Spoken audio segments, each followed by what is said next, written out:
সকালবেলা ঘুমিয়ে আছি, তখনই দেখলাম কেউ আমার কম্বল টান দিল আর গায়ের উপর পানি মেলে দিল। চোখ খুলে তাকিয়ে দেখি আমার সামনে কিলকিল করে হাসছে মিমি আর নীলা। দুজনেই আমার সামনে হাসতে লাগলো।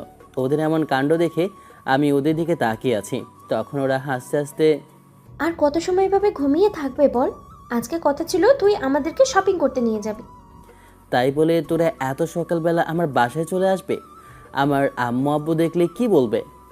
তুই কোনো কথা বলবি না।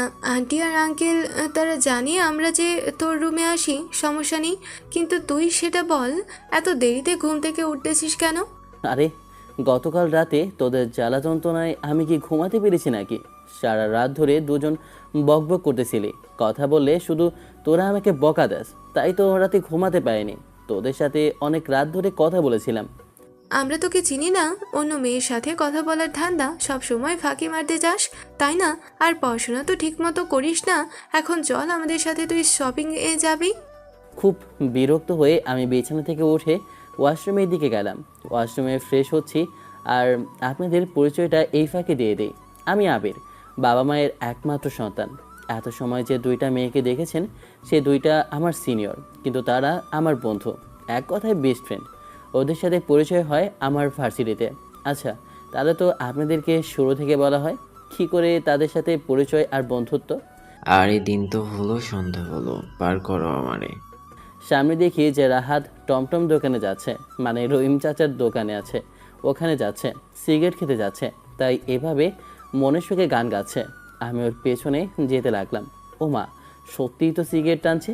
আমি পেছন থেকে ভিডিও করলাম। তখনই ও ঘুরে তাকায় যে আমি। তখনই আমাকে দেখে বলে ওঠে, আবির, তুই এটা কি করলে? আমি আবার কি করলাম? কই কিছু না তো, আমি তো কিছুই করিনি। ঢং করিস না ভাই, ভিডিওটা ডিলিট করে দে।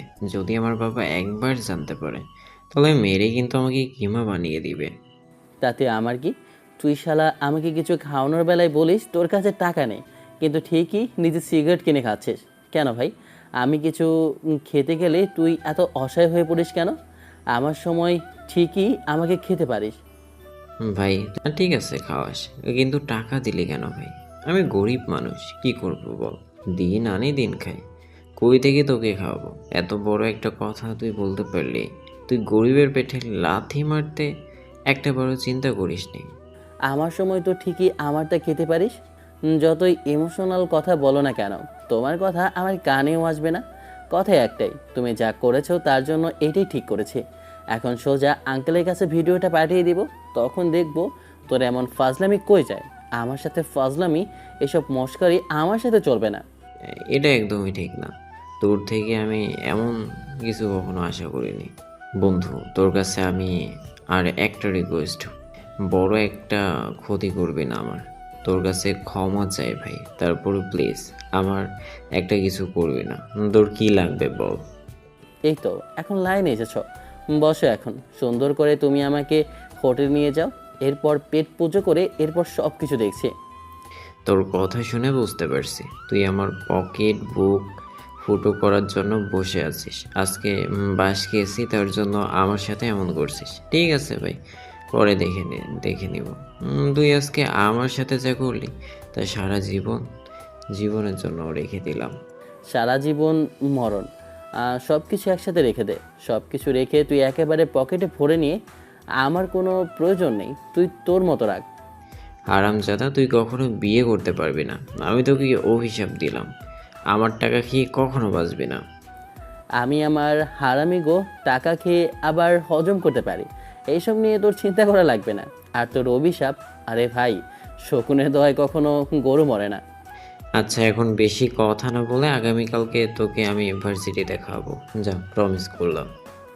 আগামীকালকে ভার্সিটির প্রথম দিন, সত্যি বলছিস তো? যদি না খাওয়াস তাহলে কিন্তু তোর খবর আছে।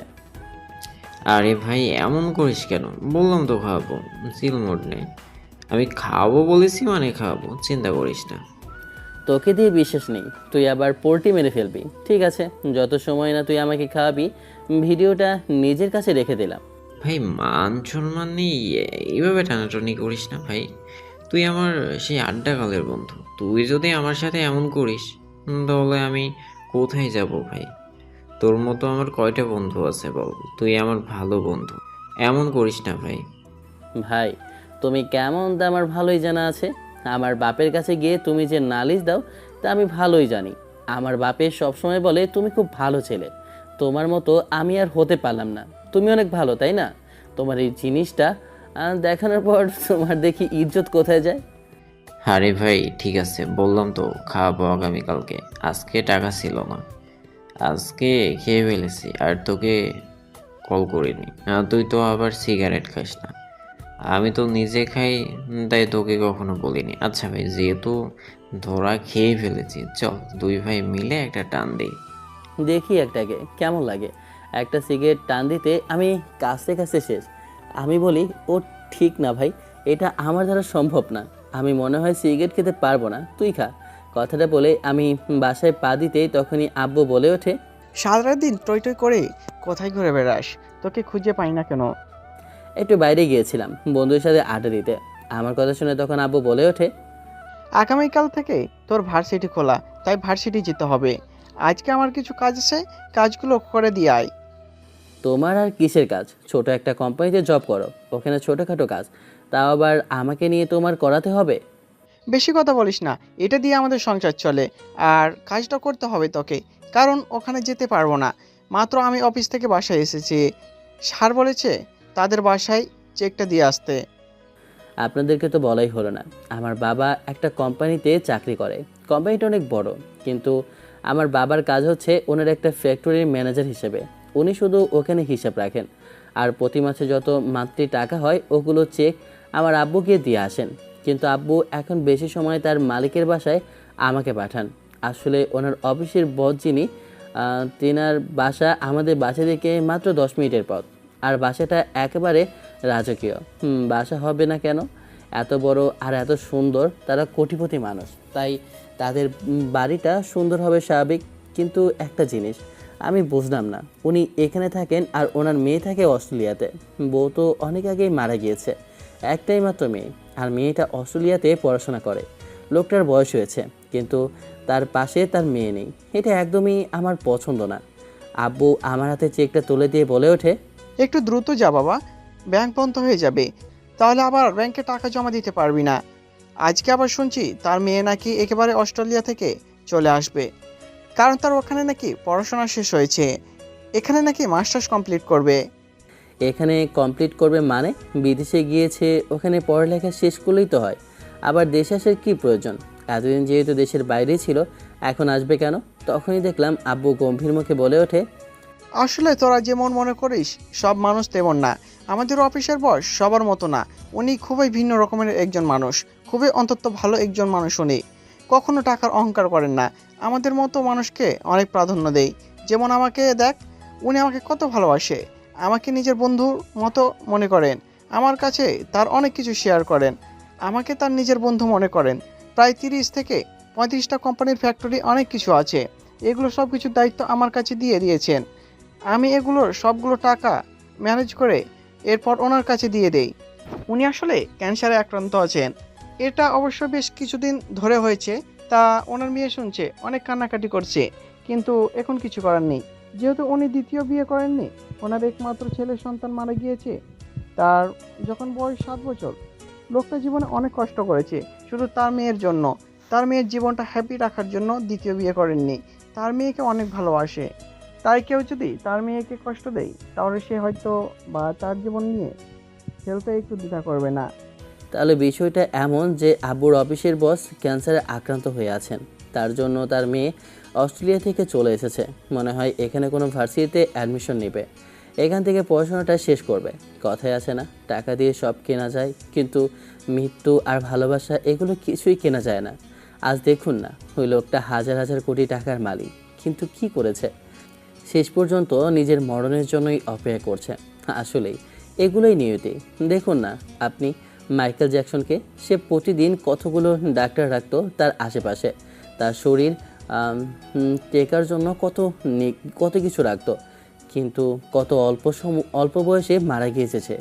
এইসব কথা চিন্তা করতে করতে আমি আব্বুর বসের বাড়ির সামনে যেতেই দারোয়ানরা আমাকে দেখে চেনে, তাই আমার দরজা খুলে দেয়। আমি ভেতরে প্রবেশ করে কলিং বেল দিতেই, সকালবেলা ঘুমিয়ে আছি, কলিং বেলের শব্দে ঘুমটা ভেঙে যায়, মাথাটা প্রচণ্ড পরিমাণে গরম হয়ে যায়। ঘুম থেকে উঠে একটা বালতির মধ্যে পানি নিয়ে দরজাটা খুলে ধপ করে লোকটার মুখে মেরে দিই। সকাল সকাল দরজাটা খুলে কেউ এক বালতি আমার গায়ের ওপর পানি ঢেলে দেয়। তখনই চোখ খুলে তাকিয়ে দেখি আমার সামনে একটা সুন্দরী মেয়ে দাঁড়িয়ে আছে। আমি ভেবেছিলাম কাজের লোক সকালবেলা এসে আমাকে বিরক্ত করছে, তখনই দেখলাম সামনে একটা ছেলের এমন অবস্থা। মেয়েটা আসলে অপরূপ সুন্দরী। মেয়েটার হাসিটাও অনেক সুন্দর। প্রথম দেখায় ক্রাশ খেয়েছে, কিন্তু মেয়েটা আমার সিনিয়র, আর তার থেকেও বড় কথা উনি মনে হয় মালিকেরই মেয়ে। তাই আমি একটু রাগে সুরে বলে উঠলাম, এটা কি হলো? আমি আপনার কলিং বেল চাপলাম আর আপনি এসে আমার মুখের উপর পানি ঢেলে দিলেন, এটা কেমন ধরনের কথা?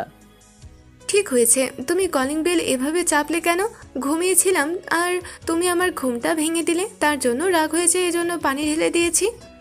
ঠিক বলেছেন, আপনারা বড়লোক, আমরা তো গরিব মানুষ, তাই আপনারা আমাদের প্রতি জুলুম করবেন স্বাভাবিক। আসলে গরিব মানুষকে কেউ দেখে না আল্লাহ ছাড়া। ছেলেটা কোথায় ভুল বুঝতে পারলাম, আর তাই আমি নিজের ভুল বুঝতে পারলাম। আসলে আমি ভেবেছিলাম কাজের লোক। চেক করুন আপনি। তাই বয়সে তো মনে হয় আমার থেকে বড়, তারপরেও হাঁটুর নিচে বুদ্ধি আপনার, আর বিবেক বলতে কিছু নাই নাকি? আর এখন কয়টা বাজে? বললাম তো সরি। আমি এত সময় ধরে কেউ ঘুমায় নাকি? নবাবজাদার মতো আপনি ঘুমিয়েছিলেন কেন? বাসায় কাজ করবেন না, নিজের বাসায় কাজ করেন। এরপর আমি চেকটা মেয়েটার হাতে দিলাম আর বললাম, এ নিন, এটা আপনার বাবাকে দিবেন।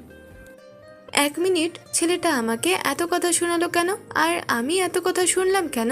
আরে ছেলেটা তো আমাকে বোকা বানিয়েছে। এই ছেলে দাঁড়াও।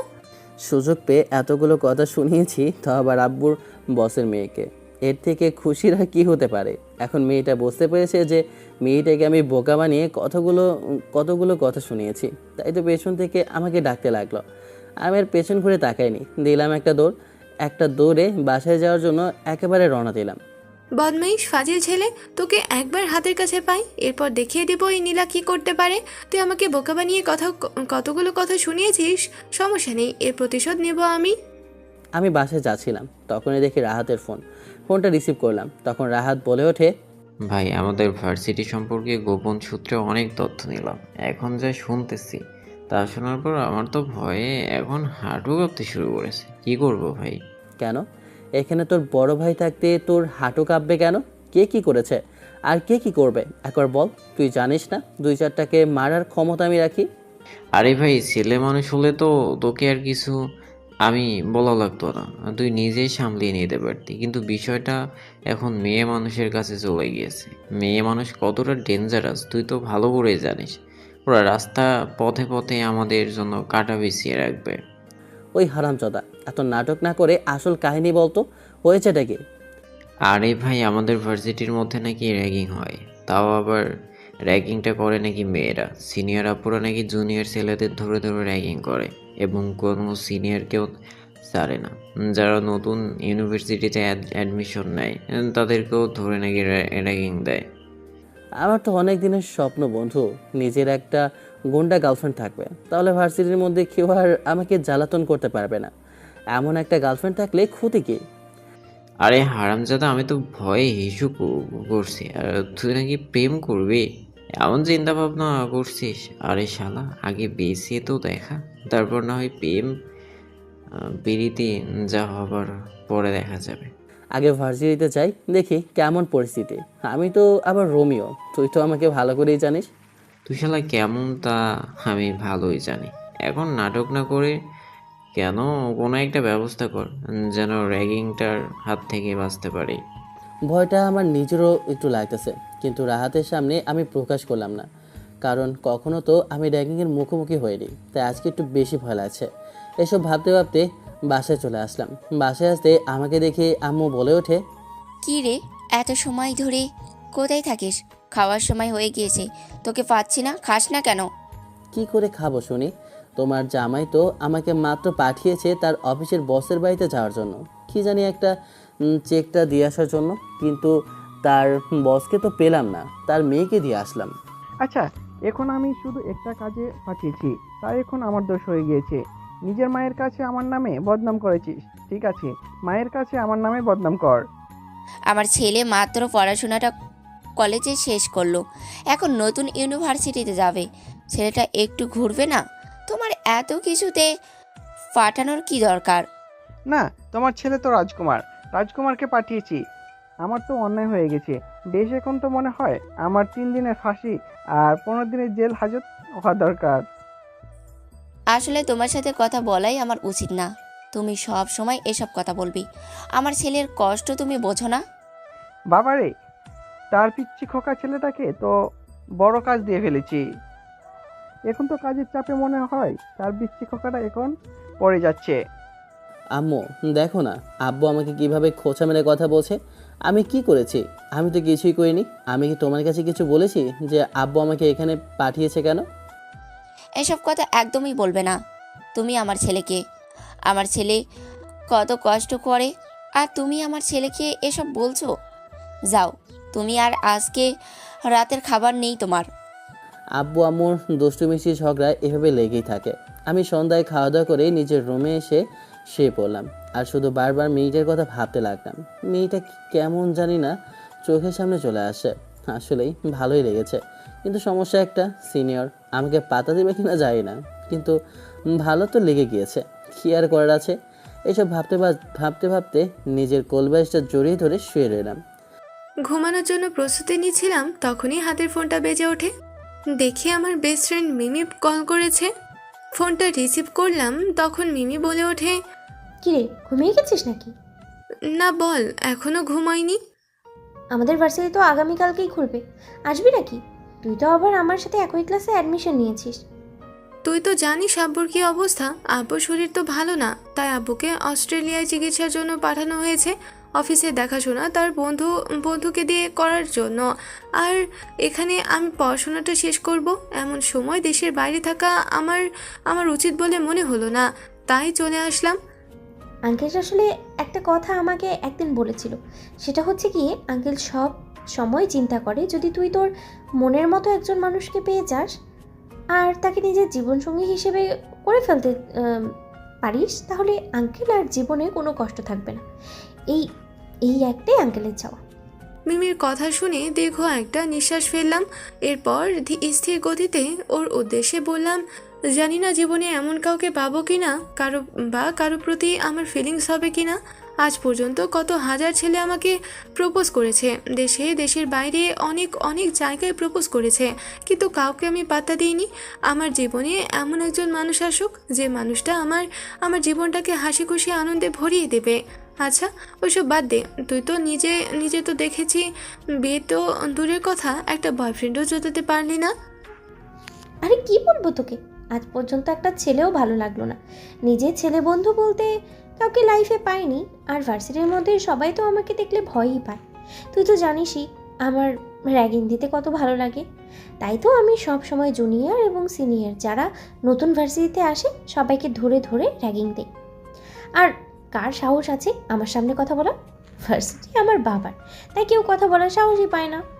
মিমি দেখিস, এবার জার্গিং করতে গিয়ে কারো প্রেমে পড়িস না, পরে আবার অন্য কিছু হয়ে যাবে। আবার সকালে সব কিছু কাহিনী খুলে বললাম। এরপর দুজন হাসতে লাগলাম। আরও কিছু সময় কথা বলে মিমির কলটা কেটে দিই। এরপর আমি ঘুমিয়ে পড়ি। সকালবেলা ঘুম থেকে উঠে দেখি বেলা প্রায় 10টা বেজে গেছে। ফোনের মধ্যে রাহাতের হাজারটা কল। আমি তো অবাক হয়ে আম্মুর উদ্দেশ্যে বলে উঠলাম, আম্মু বেলা কয়টা বাজে? তুমি আমাকে ঘুম থেকে ওঠালে না কেন? দেরি হয়ে গিয়েছে অনেকক্ষণ, ভার্সিটিতে যাবো কখন? ষাঁড়ের মতো পড়ে পড়ে ঘুমাচ্ছিলি, সে কখন থেকে আমি ডাকছিলাম, তোর তো কোনো পাত্তাই নাই। আমি তোকে কত ডেকেছি, তুই ঘুম থেকে উঠেছিস নাকি? তাড়াহুড়ো করে ঘুম থেকে উঠে রেডি হয়ে আমি বাসা থেকে যেতে যাব। তখনই আম্মু পেছন থেকে ডাক দিয়ে বলে ওঠে, এ কি, খালি পেটে যাচ্ছিস কেন? নাস্তাটা করে যা। না আম্মু, এমনিতেই দেরি হয়ে গেছে, এখন আর নাস্তা করার সময় নেই। নাস্তা করার সময় নেই মানে কি বলছিস তুই? এখন কয়টা বাজে? নাস্তা করেনি? ঠান্ডা হয়ে যাওয়ার আগে নাস্তাটা সেরে তারপর বের হওয়া যেত। দেরি হয়ে গিয়েছে, তার চিন্তা করে লাভ আছে? একটু দেরি করলে কিছু হবে না। থুর আম্মু, তুমি শুধু তোমার কথাই বলো, আমি দেরি করতে পারবো না। এমনিতে আজকে ভার্সিটির প্রথম দিন, আর তুমি এখন দেরি করতে বলছো? পারছি না। আর খাওয়া দাওয়া তুমি করো, আমি পারবো না। কথাটা বলে বাসা থেকে বের হয়ে যেতে লাগলাম। আর আম্মু পেছন থেকে বলে, এই ছেলেটাকে নিয়ে আর পারলাম না। কখনো কোনো কিছু বাসায় খায় না, শুধু বাইরে দৌড়ে বেড়ায়। রাহাতকে কল করলাম। তখন রাহাত বলে ওঠে, কিরে বন্ধু, কোথায় আছিস? আমি তো দাঁড়িয়ে আছি তোদের বাড়ির সামনে, রাস্তার মাঝখানে। আমি ওইখানে আসছি। আমি দেখি রাস্তার এক প্রান্তে দাঁড়িয়ে আছে রাহাত। আমি সামনে যেতেই আমার কাছে আসে। দেখলাম কেমন জানি না ভয়ে আছে রাহাত। ওর উদ্দেশ্যে বলে উঠলাম, কিরে তোর আবার কী হলো? এভাবে ভয়ে জবুদবু হয়ে দাঁড়িয়ে রইলি কেন? ভার্সিটিতে চলে যেতি। আমি তো এমনিতেও দেরি করে ফেলেছি, আমার জন্য লেট কেন করলি তুই আবার? আরে ভাই, আমি কি তোর মতো এত বড় কলিজা আছে নাকি যে একা একা ভার্সিটি চলে যাব আর ওই ডেঞ্জারাস মেয়েদের খপ্পরে পড়ে নিজের প্রাণটা নিজেই দিয়ে দিব? আরে বন্ধু, এত সহজ নাকি? যেখানে তোর বন্ধু আছে এখানে তোর ভয় কিসের? চল আমার সাথে তুই। বলে দিয়েছি কিন্তু ভয় আমার লাগছে, কি করব? তারপরে সব কিছু দূর করে আমি আর রাহাত দুজনেই ভার্সিটির উদ্দেশ্যে রওনা দিলাম। কিছুক্ষণ পর ভার্সিটির গেটের সামনে এসে পৌঁছালাম। ভিতরে প্রবেশ করে ক্যাম্পাসটা ভালো করে ঘুরে দেখলাম। বাহ, ক্যাম্পাসটা তো অনেক সুন্দর।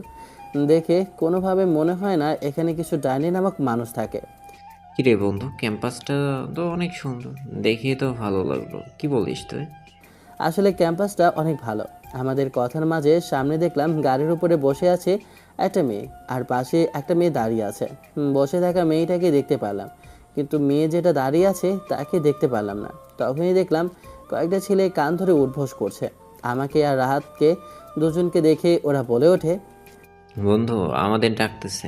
আহা, আমার তো ভয় লাগতেছে। আমি শুনেছি মেয়েগুলো ওরাই জানে খুব ডেঞ্জারাস। আমার তো এখনই ভালো লাগতেছে। এই ছেলে, এদিকে আসো তো। ছেলেটাকে দেখা মাত্রই কেন জানি না মনের ভিতরে একটা অন্যরকম অনুভূতি হতে লাগলো, কাজ করতে লাগলো। তখনই যেন এক মুঠো বাতাস মুখের উপর দিয়ে চলে গেল। সামনে গাড়ির উপর বসে থাকা মেয়েটা হাত দিয়ে ইশারা দিয়ে আমাদের দুজনকে ডাক দিল। মেয়েটার কথা শুনে আমি আর রাহাত আমরা দুজন মেয়েটার কাছে যাই। তখনই দেখলাম পেছন থেকে একটা মেয়ে আমাদের দেখে ডাক দিয়ে বলে ওঠে, ওই দিন তো অনেকগুলো কথা শুনিয়ে চলে গিয়েছো, এখন দেখি এবার তাহলে তো জার্কিং করে শান্তি পাবো। এই ছেলেটা তোকে কিছু বলেছে? তাহলে তো ওকে দেখিয়ে নিতে হবে। এক কাজ করেন না, আপনাদের হাতে তো ফোন আছে, ফোন দিয়ে একটা সেলফি তুলে এরপর গ্যালারিতে নিয়ে নিন, যত ইচ্ছা দেখে নিতে পারবেন। নিজেকে হ্যান্ডসাম আর দেখতে একটু সুন্দর বলে আমার সামনে দাঁড়িয়ে কথা বলার তোর এত বড় সাহস হয়ে গেল? এখানে সাহসের কি আছে? আর আপনারা মেয়ে মানুষ হয়ে ছেলেদেরকে এমন করেন, এটা একদমই ঠিক না। কোনটা ঠিক আর কোনটা ঠিক না তা আমি বুঝবো, তাতে তুই কে? তুই আমাদেরকে চিনিস নাকি, নাকি না চিনেই কথা বলছিস? কি বলবো হাসির কথা, আপনারা নিজেরাই আপনাদেরকে চিনছেন না, তাহলে আমি আপনাদেরকে কিভাবে চিনব বলেন? নীলা, ছেলেটা তো মাথা গরম করে দিচ্ছে। আমরা তোমার সিনিয়র আর তুমি সিনিয়রদের সাথে এভাবে কথা বলো? এখনই কান ধরো। যদি কান না ধরি, কথাটা বলতে ঠাস করে একটা থাপ্পড় আমার গালে বসিয়ে দিল।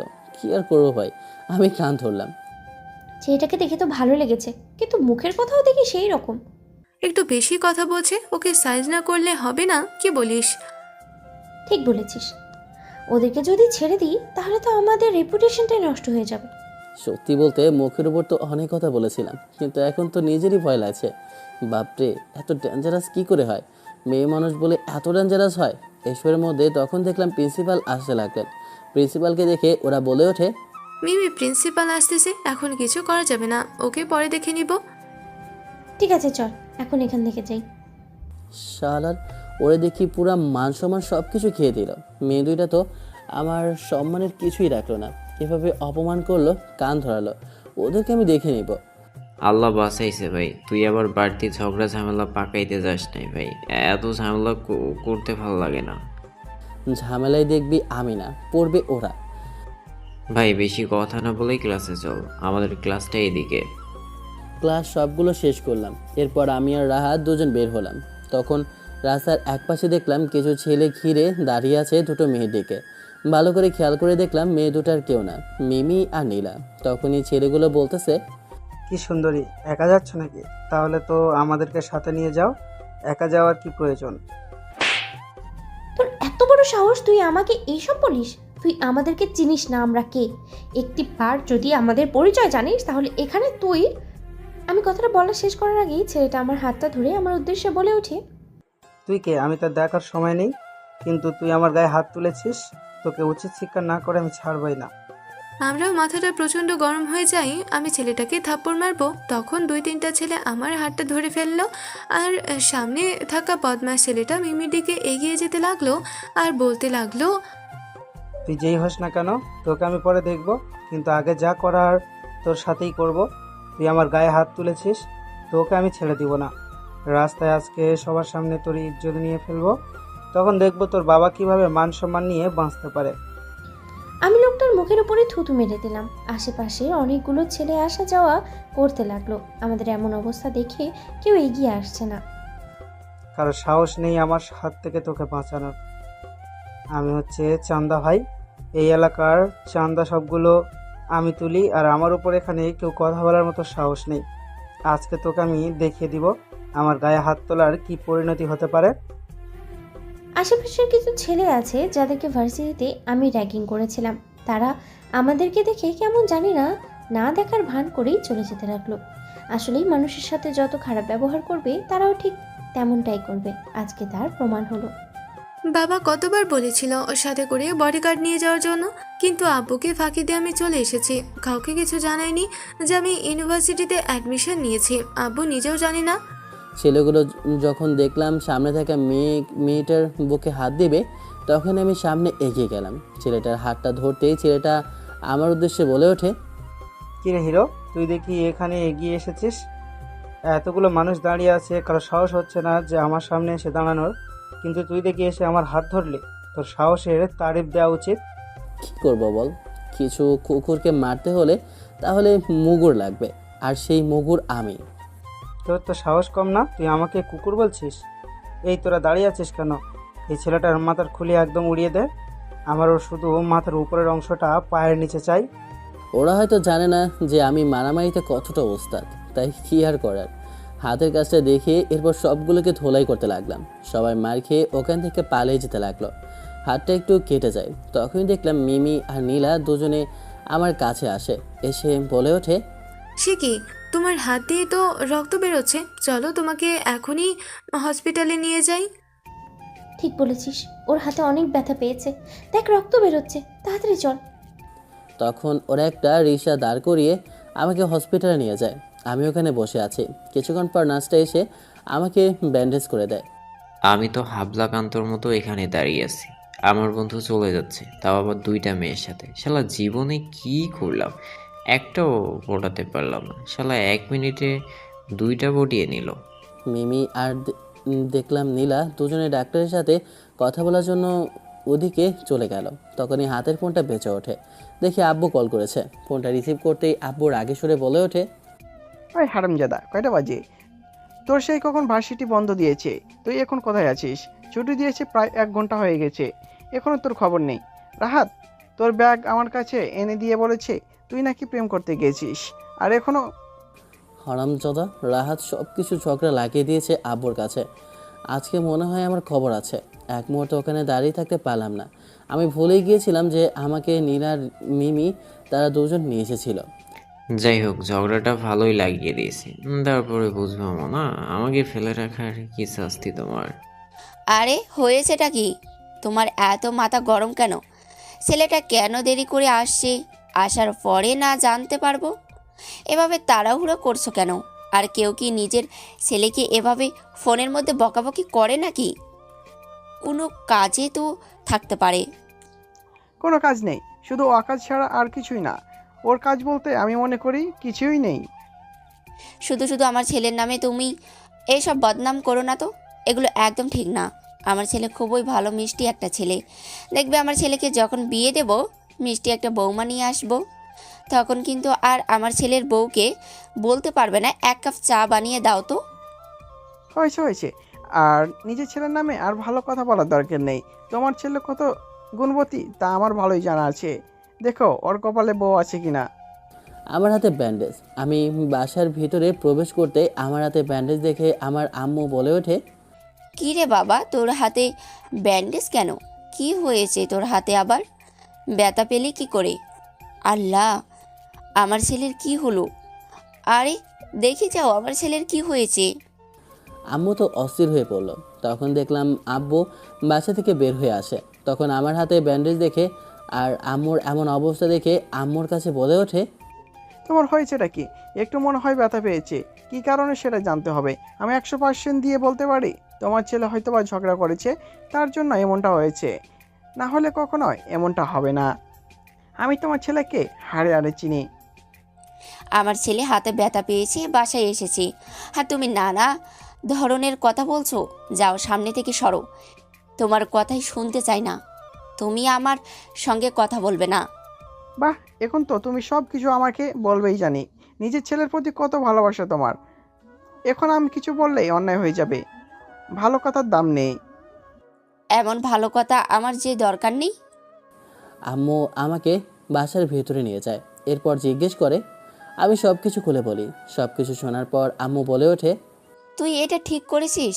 মানুষের বিপদে এগিয়ে যাওয়া এটাই তোমাদের কর্তব্য। আর হ্যাঁ, মেয়েগুলো দেখতে কেমন ছিল রে?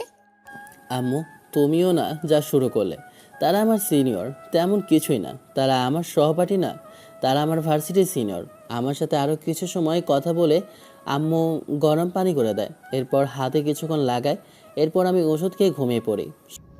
আমি আর নীলা দুইজনে বের হয়ে দেখি যে আবির ছেলেটা নেই। ও মনে হয় বাসায় চলে গিয়েছে। ওকে যেন ধন্যবাদ জানানো তারও সুযোগ ছিল না। তারপর আমি আর নীলা দুজনেই বাসায় চলে আসি। বাসায় এসে কোলবালিশটা জড়িয়ে ধরলাম আর নিজের অজান্তেই যেন ছেলেটার কথা বারবার মনে পড়ছে। ছেলেটার ফাইটিং স্টাইল, কথাবার্তা, ছেলেটার সব কিছু কেন জানি না আমার ভালো লাগতে শুরু করলো। ছেলেটাকে মন থেকে যেন আমি সরাতেই পারছি না। বারে বারেই মনকে বোঝাতে চাচ্ছি যে না, এটা একদমই ঠিক না, ও আমার জুনিয়র। যতই এইসব ভাবছি কিন্তু পাত্তা দিচ্ছে না আমার মন। জীবনে এই প্রথম কারোর প্রতি এতটা ফিলিংস আমার জন্ম নিয়েছে, কিন্তু কেন তা জানি না। এটা আসলে কি ভালোবাসা নাকি অন্য কিছু? সকালবেলা আমি ঘুম থেকে উঠতে হাতের ফোনটা বেজে ওঠে। দেখি হারামজাদা রাহাত কল করেছে। ফোনটা রিসিভ করলাম। তখন রাহাত বলে ওঠে, রে দোস্ত, ঘুম থেকে উঠছিস নাকি? আমি তো রেডি হয়ে দাঁড়িয়ে আছি, তাড়াতাড়ি আয়। তোর খবর আছে।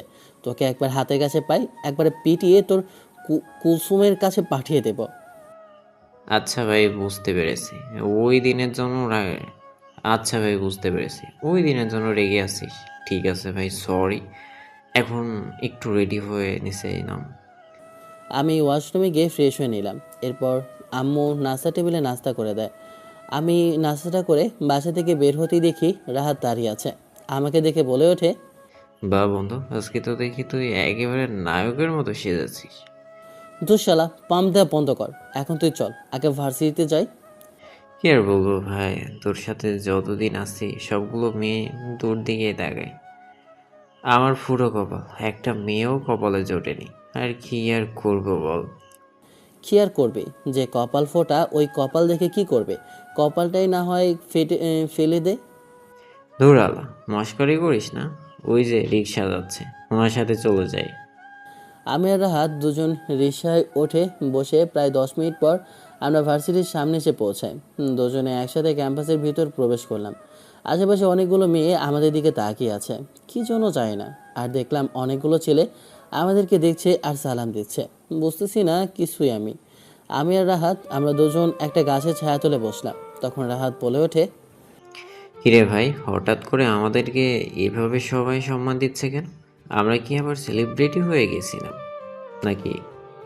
সেটা কি করে বলবো বল, আমি তো আর জানি না। হতেও পারে, কি আর বলবো। এখন তো আর সেলিব্রিটি হওয়ার জন্য কোনো কিছু আর বলতে হয় না, শুধু একটা কাজ করলেই হয়। মানে আমি তো আবার তোর কথা কিছুই বুঝলাম না। আরে শালা, আমি বলতে চাচ্ছিলাম যে তুই তো গতকালকে ওই মেয়েগুলোকে বাঁচিয়েছিলি, তাই ভাবছিলাম ওখান থেকে আবার হিরো হয়ে যাসনি তো। আমাদের দুজনের কথার মাঝে তখনই দেখলাম পেছন থেকে কেউ ডাক দিল। পেছন ঘুরে দেখি কেউ না, ওই দিনের মেয়েগুলো নীলা আর মিমি। আমাদেরকে দেখে বলে ওঠে, আরে আবির, তুমি এখানে বসে গল্প করছো আর আমি আর মিমি তোমাকে পুরো ভার্সিটি খুঁজে বেড়াচ্ছি। ওদেরকে দেখে আমি বলে উঠি, আরে আপনারা, আচ্ছা এখানে বসেন। ওদেরকে দেখে আমি বলে উঠি, আরে আপনারা, আচ্ছা এখানে বসেন, আমরা না হয় এখান থেকে চলে যাচ্ছি।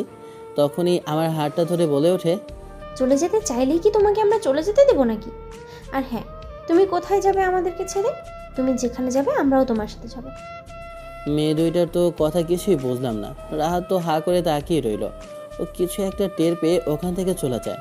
আমি তো কিছুই বুঝলাম না। দুইটা সিনিয়র মেয়ের মাঝখানে আমাকে ফেলে দিয়ে ও একা চলে গেল। এমনিতেই ভয় আছে। মেয়ে দুইটাই খুব ডেঞ্জারাস। গতকালকে দেখেছিলাম ছেলে দুটোকে থাপ্পড় মেরেছিল। ওর জায়গায় অন্য কেউ থাকলে হয়তো বা জ্ঞান হারিয়ে ফেলতো। কি হলো এভাবে আহাবলা কান্দের মতো? কি কি ভাবছো? তাকিয়ে আছো যে, কিছু বলছো না? কই না তো, আমি ভাবতেছি আপনারা আবার আমাকে কেন করতেছেন। দেখো আবির, গতকাল যা হয়েছে তার জন্য আমরা তোমার কাছে ক্ষমা চাইতে এসেছি। তুমি আমাদেরকে ক্ষমা করে দিও প্লিজ। আসলে আমরা এখন বুঝতে পারছি, আসলে মানুষের সাথে র্যাগিং করলে তাদের মনের মধ্যে কতটা কষ্ট আর আঘাত আসে তা আমরা বুঝতে পারছি। তুমি আমাদেরকে বুঝিয়ে দিয়েছো। আপনারা আপনাদের ভুল বুঝতে পেরেছেন, এতে আমি অনেক অনেক খুশি। আর আমি তো আপনাদেরকে সেই কবে ক্ষমা করে দিয়েছি, আর ক্ষমা চাওয়ার প্রয়োজন নেই। তাহলে আমরা আজকে থেকে বেস্ট ফ্রেন্ড? সেটা কি করে হয়? আপনি তো আমার থেকে সিনিয়র, আপনারা দুজনেই আমার সিনিয়র। তাহলে কি করে আমি আপনাদের বন্ধু হই? দেখো, বন্ধুত্বের মধ্যে আর ভালোবাসার মধ্যে বয়স ম্যাটার করে না। তুমি যদি আমাদেরকে ক্ষমা না করো তাহলে তুমি আমাদের বন্ধুত্বটা অ্যাকসেপ্ট করবে না। কি আর করার আছে, যেন আমি ফেঁসেই গেলাম, তাই বাধ্য হয়ে আমি ওদের সাথে বন্ধুত্বটা অ্যাকসেপ্ট করলাম। এটা যেন আমার মহাকালে এসে দাঁড়িয়ে গেল। কারণ এরপর থেকে আমি যে আর কোনো মেয়ের সাথে কথা বলতে পারি না, কারোর সাথে চ্যাট করতে পারি না। আমি ফেসবুকে কোনো মেয়ের ফ্রেন্ড রাখতেও পারি না। ওদের দুজনের মার খেয়ে আমি মনে হয় একদম আধামরা হয়ে গেছি। ওদের এমন টর্চার আমার আর ভালো লাগতেছে না। কারোর সাথে পরে কথা বলতে দেয় না। সারাদিন দুজনে আমাকে একেবারে চিপকায় রেখে ফেলে দুজনের কাছে। সন্ধ্যা হয়ে গিয়েছে। আব্বু বলেছিল কিছু বাজার নিয়ে আসার জন্য, আর বাজারটা করে বাসে যাচ্ছে। তখন দেখলাম রাস্তার ধারে রাহাত দাঁড়িয়ে আছে। আমাকে দেখে বলে ওঠে, কিরে ভাই, তুই তো দেখি এখন অনেক সুখী আছিস। তোর এখন বর্তমানে দুইটা গার্লফ্রেন্ড আছে। আরে শালা, ওরা শুধু আমার জাস্ট ফ্রেন্ড, অন্য আর কিছু না। বন্ধু, তোর লাইফ তো সেট হয়ে গিয়েছে। একটা হচ্ছে তোর আব্বুর অফিসের বসের মেয়ে, আর একটা হচ্ছে টপ বিজনেসম্যানের একমাত্র মেয়ে। দুইটা তোর ফ্রেন্ড। তাহলে বল, তুই এখন কত বড়লোক হয়ে গিয়েছিস। দূর শালা, তুই চুপ করবি? তুই যা ভাবতেছিস এগুলো একদম কিছুই না। ওরা শুধুই আমার বন্ধু, এছাড়া কিছুই না। তলে তলে টেম্পো চালাও, আমরা বলে হরতাল। এখন তুমি বন্ধু মারাও, আমরা বলে সস্তা মাল। শালা, তুই আর ভালো হলি না তো। এদিকে কোথায় যাচ্ছিলি একটু জানতে পারি? ওই তো আম্মু বলেছিল কিছু ওষুধ নিয়ে যাওয়ার জন্য, তার জন্য গিয়েছিলাম ফার্মেসিতে। কেন বন্ধু, তোকে কি কুলসুম পাঠিয়েছিল তার জন্য কদম ফুল নেওয়ার জন্য? হারামজাদে কি বলিস শালা, তুই তো লুচ্ছা। এসো না তো, তুই তো অনেক প্রকার এগিয়ে গিয়েছিস, তারা। রাহাত কথাটা বলে আমাকে দিল এক দৌড়ানি। আমি আর থাকি নাকি। বাসে এসে খাওয়া দাওয়া করে শুয়ে পড়লাম। সকালবেলা আমার কম্বলটা টানাটানি করা শুরু করলো। আমি চোখ খুলে তাকিয়ে দেখি দুজন খিলখিল করে হাসছে। আরে আবির, তুমি এখনো ঘুমিয়ে আছো? ঘুম থেকে ওঠো, চলো আমরা বাইরে ঘুরতে যাব। মাত্র কিছুদিন ভার্সিটি বন্ধ দিল, আর এখনই ঘোরাঘুরির স্বাদ জেগে গিয়েছে। সারাদিনই তো ভার্সিটির মধ্যে ঘোরা হয়, তাহলে এখন আর বাড়তি ঘোরার কি আছে? তোমরা এভাবে বাসায় চলে এসেছো, দেখলে কি বলবে? আরে সমস্যা কি? আঙ্কেল আর আন্টিকে আমি ম্যানেজ করে ফেলেছি, তারা কিছুই বলবে না। তারা বরঞ্চ অনেক খুশি হয়েছে। আমি কোথাও যেতে পারবো না। তোমাদেরকে দেখলে এখন সবাই বলবে কি যে এই আন্টিগুলো কোথা থেকে পেয়েছিস। কথাটা বলা মাত্র কেমন জানি না তেলে বেগুনে জ্বলে উঠলো নীলা আর মিমি। কি বললি তুই? আমরা আন্টি? ঠিক আছে, আজকে তোকে মজা দেখাচ্ছি। এটা কি হলো? তোমরা আমার গায়ের উপর এভাবে পানি ঢেলে দিলে কেন? একদম ঠিক হয়েছে। এখন কেমন লাগে বল তো?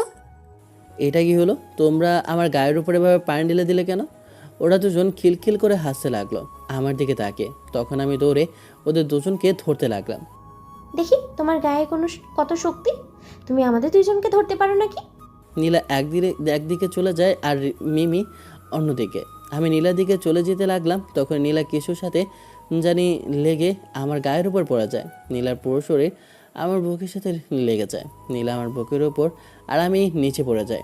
ওকে যেন এতদিন আমি ভালো করে দেখিনি। ওর চোখ দুটো কেমন মায়াবী, টানা টানা চোখ। ওর চোখের মধ্যে যে কোনো ছেলে দেখলেই প্রেমে পড়তে বাধ্য হবে। নীলার উপরে পড়ে আছে আবির। এটা দেখা মাত্রই আমার জন্য শরীরের মধ্যে হিংসে জেগে উঠল। তাই আমিও দুজনকে ছেড়ে দিয়ে বলে উঠি, আরে আজব তো, এভাবে তুই জড়িয়ে ধরে আছিস কেন? মিমির কথা শুনে আমি তাড়াহুড়ো করে উঠে পড়ি। আরে নীলা পড়ে যেতে লাগলো, তাই ওকে ধরলাম আমি। আচ্ছা আর বাহানা নয়, এখন তাহলে চলো। চল, তুই রেডি হয়ে নে। আর আমরা দুজনে নিচে আছি, আমরা আজকে ঘুরতে যাব মেলায়।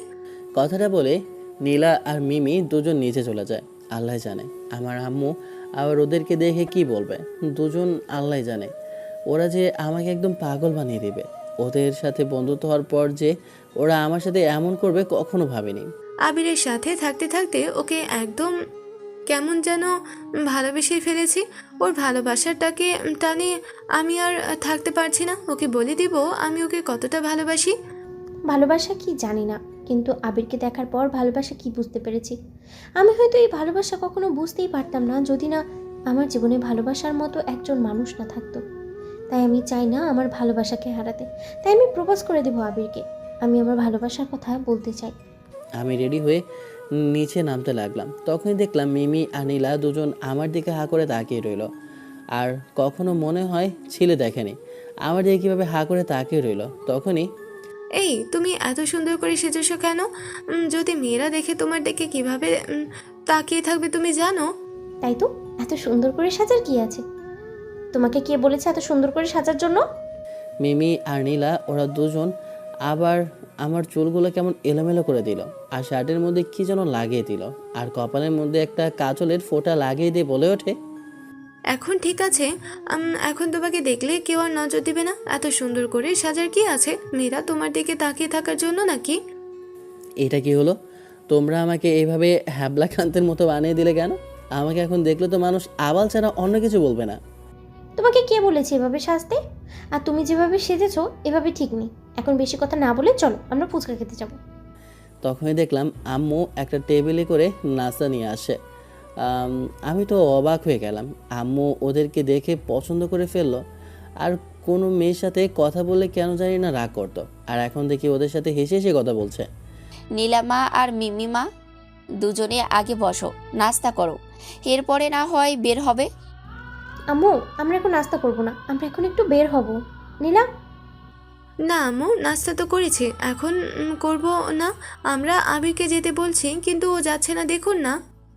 দুজনের মুখে আমার আম্মুকে আম্মু শোনা মাত্রই আমি তো হা হয়ে দাঁড়িয়ে রইলাম। ওরা আমার আম্মুকে নিজেরা কেন আম্মু ডাকছে? এটা কেমন হলো? আর ওদের কথা শুনে আম্মু রেগে গিয়ে আমার কানটা চেপে ধরে বলে ওঠে, এসব কি শুনছি? তুই নাকি ওদের সাথে যাবি না? তাহলে কিন্তু এখন তোর খবর আছে। এটা আবার কেমন কথা? তুই ওদেরকে নিয়ে এখনই যাবি, আর ওদের যেন কোনো অসুবিধা না হয়। ওরা যা বলে সব কিছু শুনবি। আরে আম্মু, তুমি কি ওদের আম্মু নাকি আমার আম্মু? নিজেই তো ভাবতেছি আমি। তোর এত কিছু ভেবে লাভ কি? যা, নীলামা আর মিমিমাকে তুই ফুচকা খাওয়ানোর জন্য নিয়ে যা। ওদের টর্চার আর আম্মুর কাছে এভাবে নালিশ সব কিছু মিলে মনে হয় আমি একটা অত্যাচারের মধ্যে আছি। এমনিতেই জানি না ওদের এমন দুষ্টমি আমার কেমন জানি না ভালো লাগতে শুরু করেছে। ওদের প্রতি কেমন জানি না অন্যরকম একটা ফিলিংস আমার কাজ করতে লাগলো। আরে এখন চলো তো, কথা না বলে। আমিও শেষমেশ বাইরে এসে দেখি ওরা গাড়ি নিয়ে এসেছে। তখন ওরা আমাকে গাড়িতে উঠতে বলে। আমি গাড়িতে উঠে বসতে তখন আমাকে নিয়ে গেল দেখলাম একটা মেলায়। ওখানে অনেকগুলো ফুচকার দোকান।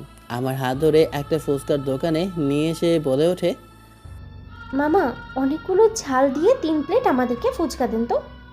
ফুচকা? আমি এসব খাই না, এসব পচা খাবার আমার ভালো লাগে না। কথাটা বলা মাত্র নীলা আর মিমি দুজনেই গলা চেপে ধরে বলে ওঠে, ওই, আর একটিবার যদি ফুচকা নিয়ে বাজে কথা বলিস তাহলে কিন্তু তোর খবর আছে। এই জিনিসটা বুঝলাম না। মেয়েদের ফুচকা মনে হয় আবেগ, ওরা ফুচকা পেলে যেন মানুষকেও মানুষ মনে করে না। আল্লাহ, কি একটা জিনিস বানাইলা মেয়ে মানুষের জন্য। তুমি ফুচকা তুমি ধন্য, শুধু মেয়েদেরই জন্য। ঠিক আছে, সমস্যা নেই, তুই যেহেতু খাবি না আমরাই খাচ্ছি। আমাদের জন্য বানাতে থাকবেন, যত সময় ধরে আমরা না বলবো। ওদের কথা শুনে আমি তোদের মুখের দিকে তাকিয়ে রইলাম। বলছি কি ওরা ওরা নাকি যত ইচ্ছে খাবে? এত ফুচকা মানুষ খেতে পারে নাকি? তার মানে তুই কি বলতে চাচ্ছিস আমরা মানুষ না? আমি আর মিমি আমরা দুজনে ফুচকা খাচ্ছিলাম, তখন দেখলাম আবির অসহায়ভাবে আমাদের দিকে তাকিয়ে আছে। তখনই আবিরের মুখটা ধরে একটা ফুচকা আমি আবিরের মুখে ঢুকিয়ে দিই। আমার দিকে রেগে ওরা কথাটা বলল। আমি ওদের দিকে বলে উঠি, এই না না, আমি এমনি মজা করছিলাম, তোমরা খাও, সমস্যা নেই। নীলা ফুচকাটা আমার মুখে খাইয়ে দেয়, সাথে সাথে আমি যেন ঝালে মরে যাচ্ছি। আমি তো পাগলের মতো হয়ে গেলাম। আমার এমন অবস্থা দেখে তখন নীলা আর মিমি দুজন পানি খুঁজতে লাগলো। আরে সরি, আমি একদম জানতাম না যে তুমি ফুচকা খেতে পারো না আর ঝাল তোমার সহ্যই হয় না, এটা তো আমি জানতাম না। এতটুকু ঝালেই এই অবস্থা? আল্লাহ, আমি তো কখনো ভাবতেও পারিনি তুই ঝাল খেতে পারিস না। ইচ্ছে করছিল এখন আবিরকে জড়িয়ে ধরে একটা কিস করি, তাহলে ও সব ঝাল একদম মিটে যাবে। পুরো 1 লিটার পানি আমি নিজে খেয়ে ফেললাম। মেয়েরা কি করে এত ঝাল খেতে পারে আমি জানি না ভাই। আর ফুচকা দেখলে মেয়েরা এত পাগল হয়ে যায় কি জন্য যায় না। ফুচকা খাওয়া শেষ হওয়ার পর নীলার উদ্দেশ্যে বলে উঠি, তাহলে এখন তোমরা বাসায় চলে যাও, আমিও বাসায় যাই। কথাটা বলে আমি পকেট থেকে টাকা বের করে ফুচকাওয়ালা দোকানদারকে দিব। তখনই এতটুকু ঝালেই এমন অবস্থা? আল্লাহ, আমি তো কখনো ভাবতেই পারিনি তুমি ঝাল খেতে পারো না। এই, তোমার সামনে 2টা সিনিয়র বান্ধবী থাকতে তুমি নিজে কেন টাকা দিতে যাবে শুনি? আর একবার যদি নিজের পকেট থেকে টাকা বের করতে যাও তাহলে কিন্তু খবর আছে। বাসায় যাই মানে? বাসায় যাই বললে হবে নাকি? এখন আমরা শপিং করতে যাইনি, তুমি আমাদেরকে নিয়ে শপিং করতে নিয়ে যাবা, আমরা ওখানে গিয়ে শপিং করব। কি এই গরমের মধ্যে এখন যাব শপিং করতে? কি বলিস কি, মাথা খারাপ হলো নাকি? এই গরমের মধ্যে কি করে যাব? কেন? আমরা রিকশায় করে যাব। আরে বলছো কি, তোমরা তো গাড়ি নিয়ে এসেছো, রিক্সায় করে যাবে মানে? না, আমরা গাড়িতে যাব না, গাড়ির ড্রাইভার এসে নিয়ে যাবে, আমরা রিক্সায় যাব। আর মিমি, তুই একটা রিক্সা নিয়ে আয়, আমি আর আবির দুজনে এক রিক্সায় যাচ্ছি। কেন, তুই একটা রিকশা করে আয় না, আমি আর আবি দুজনে না হয়ে একটা রিকশায় আসি। ওদের দুজনের কাহিনী কিছুই বুঝতে পারছি না। ওরা দুজন আমাকে রিক্সায় নেওয়ার জন্য এমন পাগল হয়ে যাচ্ছে কেন? তখনই দেখলাম একটা বড় রিক্সা যাচ্ছে, ওকে দাঁড় করালাম। এই তোমরা কি দুজন থামবে নাকি? আচ্ছা, কেউ একা যেতে হবে না, এই যে এই রিক্সাটায় 3 জন উঠে বসবো। তোমাদের যেহেতু অনেক ইচ্ছা রিক্সায় করে যাওয়া, তাই চলো 3 জনেই রিক্সায় উঠে বসলাম। আমার কথা শুনে কেউ আর কথা বলো না। আমি মাঝখানে বসছিলাম আর দুজন আমার দুই পাশে। রিকশা যাচ্ছে নিজের আপন গতিতে, আর আমাদের মনের মধ্যে শুধু কেমন জানি না আবিরের প্রতি একটা অন্যরকম অনুভূতি প্রকাশ পেতে লাগলো। এ যেন একটা ভালোবাসার ছোঁয়া। এতটা ভালোবেসে ফেলবো এই বেঁচে ছেলেটাকে নিজের অজান্তে ভাবতেই পারিনি আমি। নীলা আর মিমি দুজন দুই পাশে বসলো, আমি বেচারা মাঝখানে বসলাম। তখনই দুজন দুই পাশ থেকে আমাকে যেন একদম চেপে ধরলো। আমি যেন লড়তেই পারছি না। আমি যতই একটু ভিতরে যেতে চাই, ওরা যেন আমার পাশে আরও চিপকে বসে। দুজন আমার 2 হাত চেপে ধরলো। আমার কাছেও একটু ভালো লাগতে লাগলো, কেন জানি না আমারও ওদের প্রতি একটা অন্যরকম ফিলিংস আসতে লাগলো। কিন্তু না, আমি এটা কখনো আনতে পারি না। প্রথমত ওরা আমার বন্ধু, তাও আমাকে বিশ্বাস করে তারা বন্ধুত্ব করেছে। আর দেখতে গেলে ওরা ধনী পরিবারের আর আমি মিডল ক্লাস। এইসব কথা ভেবে আমি চুপ করে রইলাম। তখন এই রিক্সাটা একটা বড় শপিং মলের সামনে এসে দাঁড়ায়। চলো আবির, আমরা ভিতরে যাই। 3 তলার মধ্যে ছেলেদের ভালো ব্র্যান্ডের অনেক কিছুই পাওয়া যাবে। ওরা কি বলছে কিছুই তো বুঝতে পারছি না। ওরা ছেলেদের জিনিস কিনবে মানে? ওরা তো শপিংয়ে এসেছে নিজেদের জন্য। তখন ওদের উদ্দেশ্যে বলে উঠলাম, আরে কি বলছো তোমরা? 3 তলায় ছেলেদের জিনিস কি তোমরা কিনবে নাকি? তোমরা তো মেয়েদের জিনিস নেবে, তাহলে ছেলেদের জিনিস কেন নিতে যাবে? 3 তলার মধ্যে ছেলেদের ভালো ব্র্যান্ডের অনেক কিছুই পাওয়া যাবে, চলো 3 তলায় চলে যাই। কি বলিস নীলা?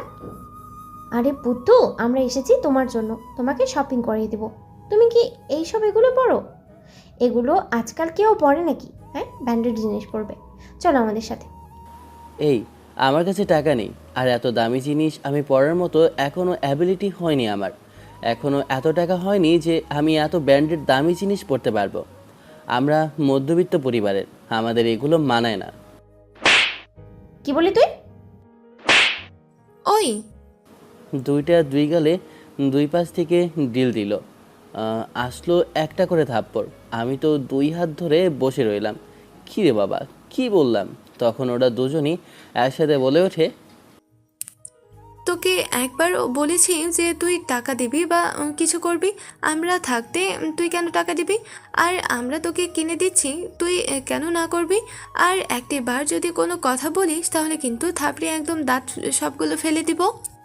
আমি আর ভয়ে কিছু বলতে পারলাম না, গালে হাত দিয়ে ওদের সাথে যেতে লাগলাম। ওপরে গিয়ে দেখি সব ব্র্যান্ডের জিনিস, দামি দামি। একটা শার্ট প্যান্টের দাম কত হবে অনুমান করুন। এক গাদা আমাকে শপিং করিয়ে দেয়, এরপর আমাকে বাসার সামনে এসে নামিয়ে দেয়। আমি বাসায় যাব তখনই দেখলাম নীলা পেছন থেকে দৌড়ে আসলো। মিমিকে পাশে দেখলাম না, ও মনে হয় ও পাশে। তখন দৌড়ে আবিরের কাছে গেলাম, ওর কাছে গিয়ে ওর মুখে একটা কিস করে বলে উঠলাম, আগামীকাল তোমার সাথে কথা আছে, প্লিজ সকালে ভার্সিটিতে চলে আসো। আমি তো গালে হাত দিয়ে বসে রইলাম, কিছুই বুঝলাম না। তখনই দেখি ওপাশ থেকে মিমি এসেও আমাকে কিস করে সেম কথা বলল। বুঝলাম না ওদের আবার কি হলো, দুজন এমন করছে কেন? না, আমি আর নিজেকে রাখতে পারছি না, আমার মনের কথা আবিরকে বলে দিতেই হবে। আমি ওদের কিছুই বুঝলাম না। আমি রুমে চলে গেলাম। আমার হাতে এত শপিং দেখে আম্মু বলে ওঠে, কী রে, এত কিছু তোর হাতে? আর বলো না, মিমি আর নীলা এসব কিনে দিয়েছে। ওদের কত বারণ করলাম কিন্তু আমার কথা শুনলো না। আসলে মেয়ে দুইটা খুবই ভালো। তা তো দেখছি, নিজের ছেলের প্রতি এখন আর ভালোবাসা নেই, এখন অন্যের মেয়ের প্রতি ভালোবাসা, তাই না? কথাটা বলতেই আম্মু এসে ঝাড়ু নিয়ে বলে ওঠে, কি বললি তুই? কই কিছুই না। কথাটা বলে রুমে চলে গেলাম। রুমে এসে ফ্রেশ হয়ে খাবার টেবিলে বসে খাওয়া দাওয়া করলাম। তখন আব্বু বলে, দেখ, আমার তো বয়স হয়েছে, তোর আম্মু আর একা এই পরিবারটা চালাতে পারছে না। আমাদেরও তো একটা শখ আছে, মানুষ কয়দিন বাঁচে বল? আরে আব্বু কি হয়েছে, এমন কথা বলছে কেন? কি হয়েছে সেটা তো বলবা। আমরা বলতে চাইছি তোর বিয়ের কথা। যদি তোর বিয়েটা দিয়ে দেওয়া হয় তাহলে আমরা একটু শান্তি পাই। আমাদের বয়স হয়েছে, এখন নাতি নাতনির মুখ দেখতে ইচ্ছা করে আমাদের, তাই তাড়াতাড়ি তোর বিয়েটা দিয়ে আমরা নাতি নাতনির মুখ দেখব।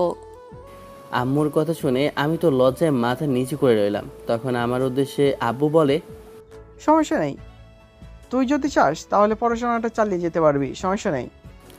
আমি আব্বুর কথায় বলে উঠি, আরে আব্বু, আমার এখনো সে বয়স হয়েছে, তোমরাও না যা শুরু করলা।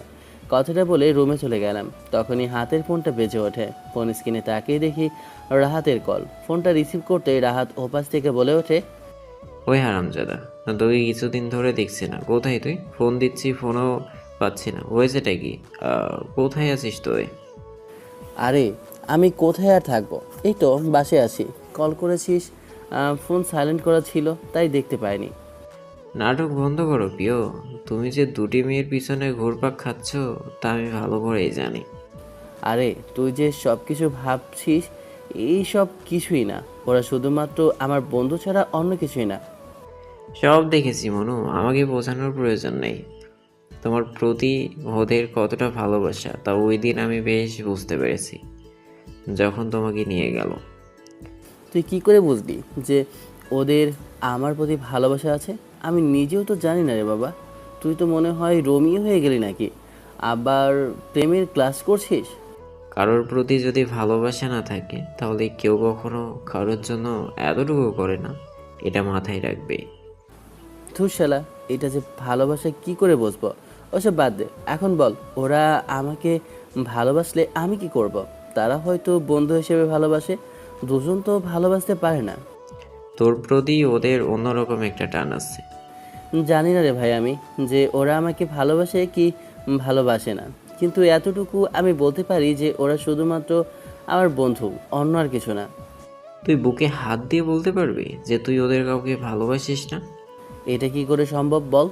আমি ওদের ভালোবাসলেও কিছু যায় আসে না, ওরা আমার সিনিয়র, আর দুজনকে একসাথে ভালোবাসা পসিবল না। আচ্ছা ওইসব বাদ দে, এখন বল আগামীকালকে ভার্সিটি যাচ্ছিস তো?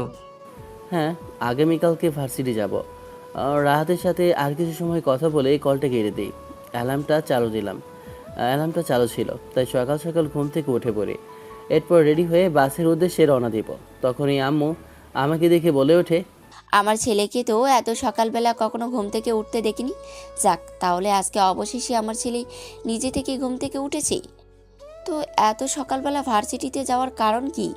আরে আম্মু, একটা কাজ আছে, তার জন্য ভার্সিটি যেতে হবে। কথাটা শুনে আম্মু বলে ওঠে, আমি তো মাত্র নাস্তা বানাচ্ছি, নাস্তাটা শেষ হোক, তারপরে নাস্তা করে তুই তারপর বের হ।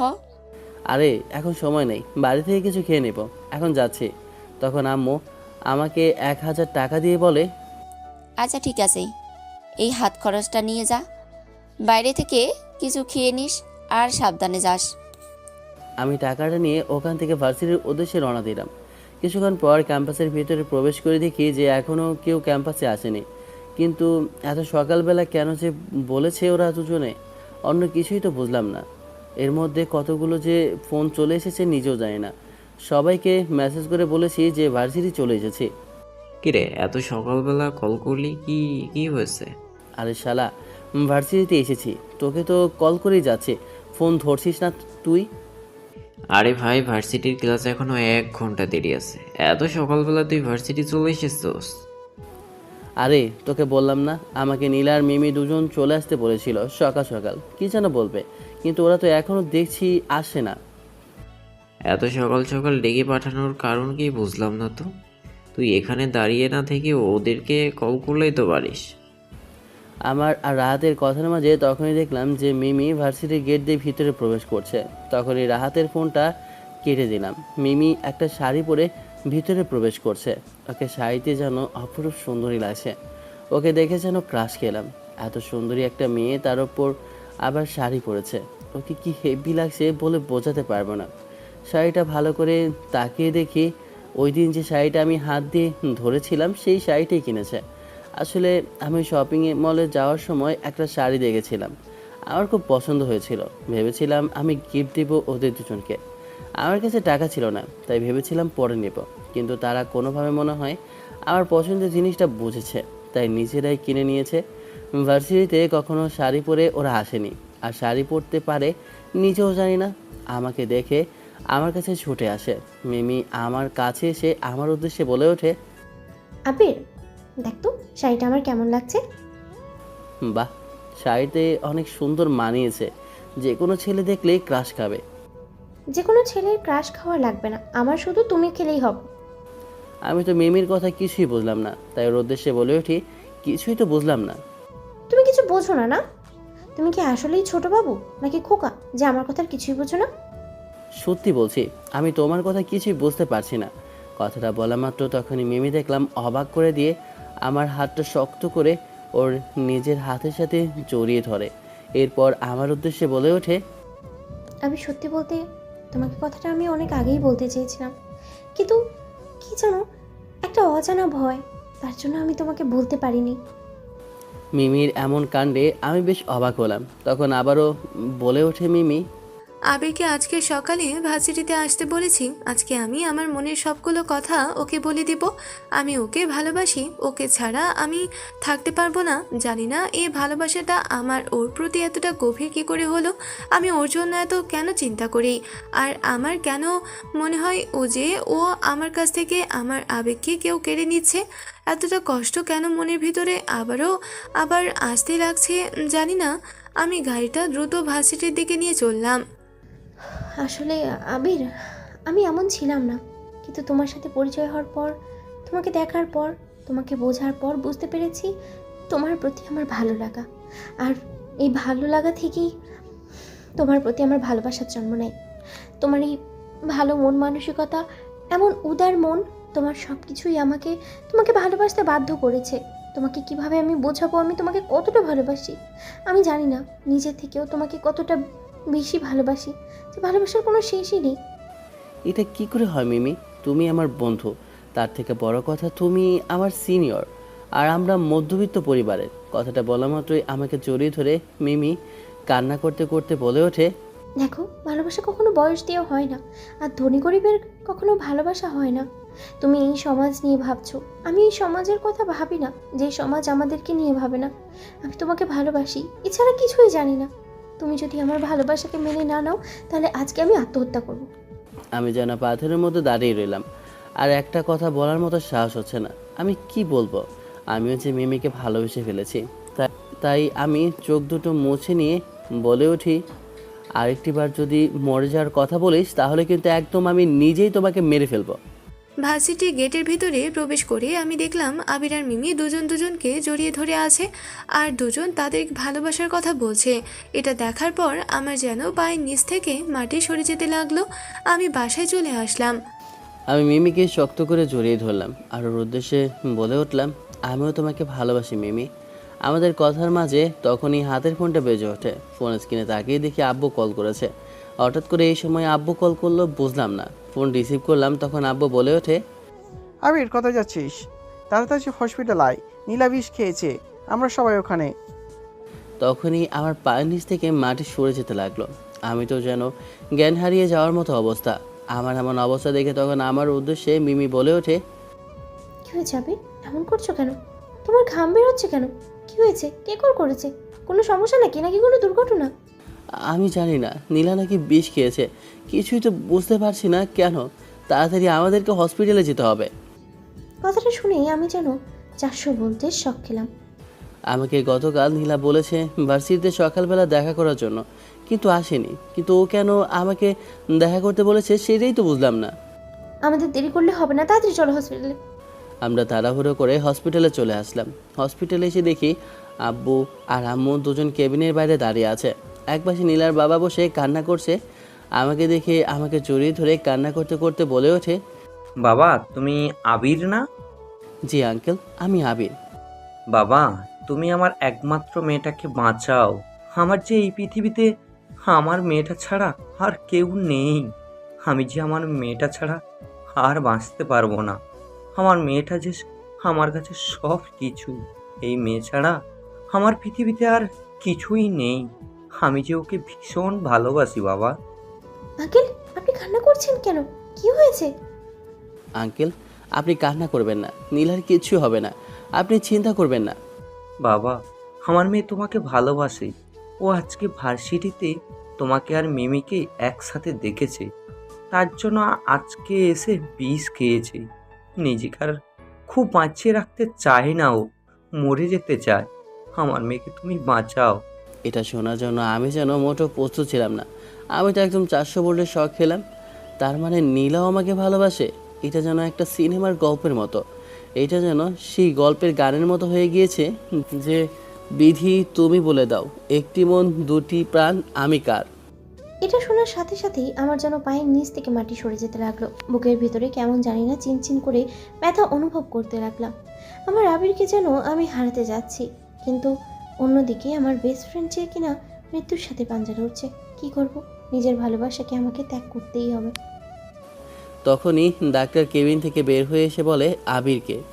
আমাকে দেখে তখন ডাক্তার বলে কেবিনের ভিতর প্রবেশ করতে। আমার পেছনে মিমিও কেবিনে প্রবেশ করে। তখন দেখি যে নীলা একপাশে শুয়ে আছে। ওর কাছে গেলাম। আবির, তুমি এসেছো? আমি আমি অনেক খুশি হয়েছি তুমি এসেছো। একটাবার চিন্তা করলে না আমাদের কথা? তুমি আমাদের কথা একটিবার তুমি ভাবলেও না? এমন একটি কাজ কি করে করতে পারলে? না আবির, আমার ভুল হয়েছে। আমি জানতাম না যে তুমি মিমিকে ভালোবাসো আর মিমি তোমাকে ভালোবাসে। নাহলে আমি কখনোই তোমাকে ভালোবাসতাম না। না নীলা, আমার ভালোবাসা শুধু সামান্য, তোর ভালোবাসা আবিরের প্রতি অনেক। যে ভালোবাসার জন্য নিজের প্রাণটা দিতে পারে, সে ভালোবাসা আমার ভালোবাসার কাছে কিছুই না। আবির, আমি আমার নিজের বেস্ট ফ্রেন্ডের হাতটা তোমার হাতে তুলে দিচ্ছি, তুমি ওকে সুখী রেখো। মিমি কথাটা বলে কান্না করতে লাগলো। আর রুম থেকে বের হয়ে যেতে আমি ওর হাতটা চেপে ধরলাম। এরপর দুজনের হাত চেপে ধরি। এরপর আমি বাইরে গিয়ে সবার উদ্দেশ্যে বলে উঠি, আপনাদের কারো যদি অমত না থাকে তাহলে আমি মিমি আর নীলা দুজনকে বিয়ে করতে চাই। কারণ আমি দুজনকেই ভালোবাসি আর ওরাও আমাকে ভালোবাসে। এতে আমার কোনো সমস্যা নেই, কারণ আমি অনেক খুশি। আমার মেয়েটা খুশি থাকলে আমি খুশি। আমার মেয়ে যা চাইবে আমি তাই দিব। আমার তো নীলামা আর মিমিমা দুজনকে পছন্দ। আমার তো আরও ভালো, আমার লক্ষ্মী দুইটা মেয়ে ঘরে আসবে। এর থেকে খুশির কি হতে পারে? এ বিয়েতে আমারও কোনো আপত্তি নেই। আমার ছেলে এবং ওই মেয়ে দুটো যদি ভালো থাকে তাহলে আমার তো আরও খুশির কথা। নীলা আর মিমি দুজনে অনেক খুশি। আমাদের বিয়েতে সবাই রাজি হয় এবং কি নীলা আর মিমি দুজনের দিকে তাকিয়ে দেখি দুজন মিটমিট করে হাসে। দেখতে দেখতে বিয়ের কাজটা সম্পন্ন হয়ে যায়। আমি ছাদে দাঁড়িয়ে আছি। তখনই আমার উদ্দেশ্যে পেছন থেকে ডাক দিয়ে রাহাত বলে ওঠে, কিরে বন্ধু, ছাদে দাঁড়িয়ে আছিস? নতুন দুইটা বউ বিয়ে করে বাসর ঘরে রেখে দিয়েছিস, আর এখানে বসে কি করছিস? আরে কি আর বলবো, দেখ ওই চাঁদটা আজকে যেন হিংসা করছে আমার উপর, কারণ আমার আজকে দুইটা সুন্দরী বউ, তার জন্য। আরে শালা, হিংসা তো আমি করছি, দুইটা সিনিয়র বউ পেয়ে গিয়েছিস। ভাই তোরে আর কিছু বলার নেই, আমরা একটা জুটাইতে পারি না, আর তুই দুইটা পেয়ে গেছিস। আল্লাহ তোর কপাল দিয়েছে, একদম চড়া কপাল। ওই ভাই নজর দিবি না, তোর নজর ভালো না হারামজাদা। আমাদের কথার মাঝে তখনই দেখে আম্মু এসে বলে ওঠে, কিরে এখানে তোরা দাঁড়িয়ে কি করছিস? আবির যা, নিজের রুমে যা, সে কখন থেকে তোর জন্য অপেক্ষা করছে। আম্মু বকাবকি করে আমাকে নিজের রুমে পাঠিয়ে দেয়। আমি রুমের ভিতর প্রবেশ করতেই দেখলাম খাটের উপর দুইটা আমার সিনিয়র বউ বউয়ের সাজে সেজে বসে আছে। আমি আসতেই আমার পা ধরে সালাম করে আমি দুজনকে বুকে জড়িয়ে নিলাম। এখন ওদের উদ্দেশ্যে বলে উঠলাম, ওই এখন তো তোমরা আমার দুইটা বউ, তাই না? এখন তোমাদের কাছ থেকে আমি একটা জিনিস চাই। কি জিনিস চাও একটু শুনি তো। আমার তো খুব আগ্রহ প্রকাশ পাচ্ছে। কি জিনিস তুমি চাও শুনি তো। আরে আর বলো না, আব্বু আর আম্মু কিছুদিন ধরে পাগল হয়ে যাচ্ছে, তাদের নাকি নাতি নাতনি লাগবে। আমি কোথা থেকে পাবো বলো? আমি তো জানি না। এখন তোমাদের দায়িত্ব তাদের নাতি নাতনি এনে দিতে হবে। আমার কথা শুনে নীলা আর মিমি দুজন লজ্জায় মুখ লুকাতে লাগলো।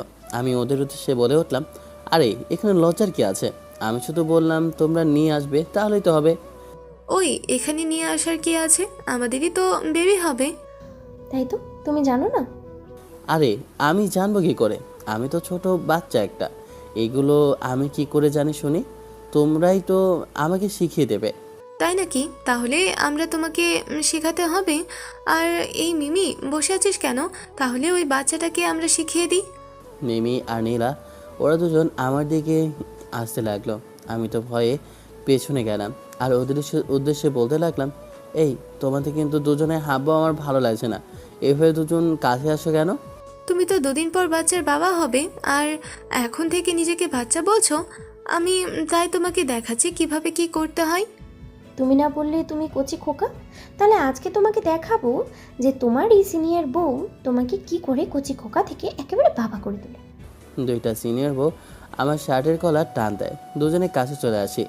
এরপর দুজন আমাকে পাগলের মতো কিস করতে লাগলো। এরপর আমাদের তিনজনের মধ্যে শুরু হয়ে যায় একটা বিশ্বযুদ্ধ, যে বিশ্বযুদ্ধের মধ্যে জয়ী সব সময় ছেলেরাই হয়।